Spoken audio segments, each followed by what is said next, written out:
नमस्कार, मी संदीप कसालकर आणि आपण पाहत आहात भारत 24 तास। तर रत्नागिरी सिंधुदुर्ग लोकसभा मतदारसंघात तिसऱ्या टप्प्यात 7 मे रोजी मतदान होणार आहे। या पार्श्वभूमीवर इंडिया आघाडीच्या कार्यकर्त्यांनी राजापूर तालुक्यातील पूर्व भागातील पाचल परिसरात प्रचाराचा धडाका लावलाय। इंडिया आघाडीच्या कार्यकर्त्यांनी तालुक्यातील सर्वात मोठी बाजारपेठ असलेल्या पाचल बाजारपेठेत यावेळी जोरदार प्रचार करताना त्यांनी काही झाले तरी इंडिया आघाडीचे रत्नागिरी सिंधुदुर्ग लोकसभा मतदारसंघातील उमेदवार विनायक राऊत यांना निवडून आणण्याचा निर्धार यावेळी केलाय। या बातमीचा आढावा घेतला आमचे प्रतिनिधी तुषार पाचलकर यांनी। पाहूया काय म्हणताय तर तुम्ही पाहताय लोकांचा उत्स्फूर्त प्रतिसाद आहे। आजूबाजूला काय दिसत नाही, फक्त महाविकास आघाडी, कारण समोरच्यांना अजून कळत नाही की तिथून सुरुवात करायची आणि आम्ही त्याच्या पलीकडे आमचं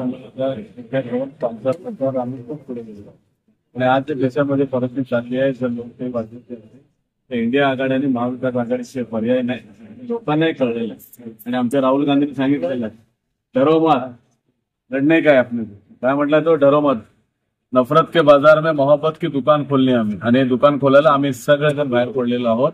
आणि या देशामध्ये जे आज वातावरण पसरलेलं आहे, जे थापा मारणारे लोक आहेत ते आज आम्हाला विचारतायत की 70 साल में क्या किया।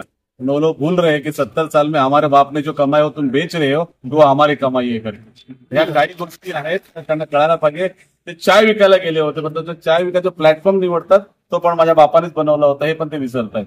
तर काही गोष्टी आहेत जे फक्त बोलायचं आणि करायचा भाग। आज आम्ही जो 450चा गॅस होता ते गॅस त्याने आज आमचा 1100 रुपये केला। आमच्या महिला भगिनींना काय पाहिजे, 450 गॅस पाहिजे, तर ह्याने आम्हाला काय दिलं, ते एसटीचं तिकीट अर्ध्या तिकीट दिलं माझ्या बहिणींना।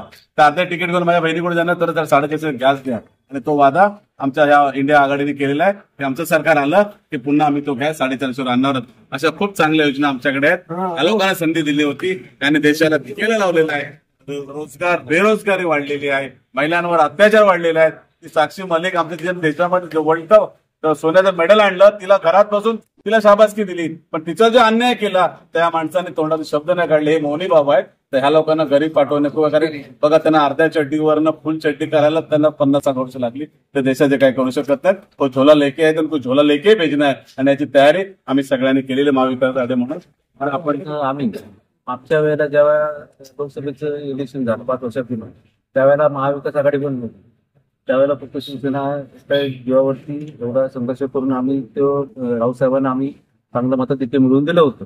आणि आता तर बघायलाच नको, आज जी आमची जर मंडळी सगळी आम्ही त्या उमेदवारी पेटून उठलेलो आहोत। आमची निशाणी मशाल असताना आम्ही जे पेटून उठलेलो आहोत ते नक्कीच आम्ही ती मशाल आम्ही पेटवणार, त्यामध्ये शंका नाही। आणि राऊत साहेब त्यांनी मतं तिथे जे सांगितलेलं आहे ते आम्ही 100% मिळवण्याचा प्रयत्न आम्ही नक्कीच त्यांना करणार आहोत। त्याबद्दल कोणीही शंका बाळगू नये।